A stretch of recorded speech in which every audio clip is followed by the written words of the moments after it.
वज़ीर आज़म शहबाज शरीफ़ जो पाकिस्तान टीवी डिजिटल जो दौरो करे अंग्रेज़ी चैनल जो इफ्तिताह करे छॾियो।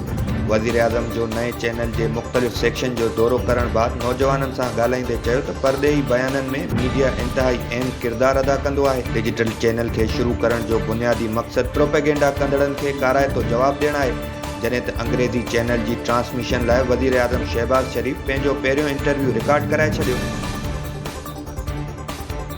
सेशन अदालत इस्लामाबाद में वज़ीर आला KP के अली अमीन गंडापुर ख़िलाफ़ असलो ऐं शराब रखण वारे केस जी ॿुधणी न थी सघी। वकीलनि जी हड़ताल सबबि केस जी ॿुधणी 23 सेप्टेम्बर ताईं मुलतवी कई वई आहे, जॾहिं त वज़ीर आला KP के अली अमीन गंडापुर ख़िलाफ़ गिरफ़्तारी जा वारंट बरक़रार आहिनि।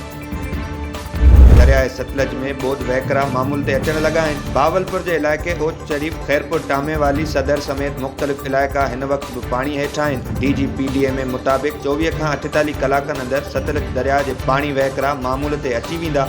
ॿोध मुतासिरनि खे ॿेड़ियुनि ज़रिए कैंप तरफ़ मुंतक़िल करण जो सिलसिलो जारी आहे।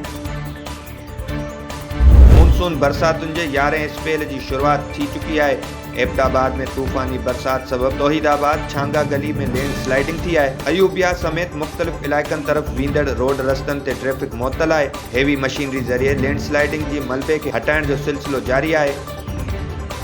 मेयर कराची मूजिबि 1.6 अरब रुपयनि जी लागत सां KMC तरफ़ 4 लाइन फ्लाईओवर ठाहियो वेंदो।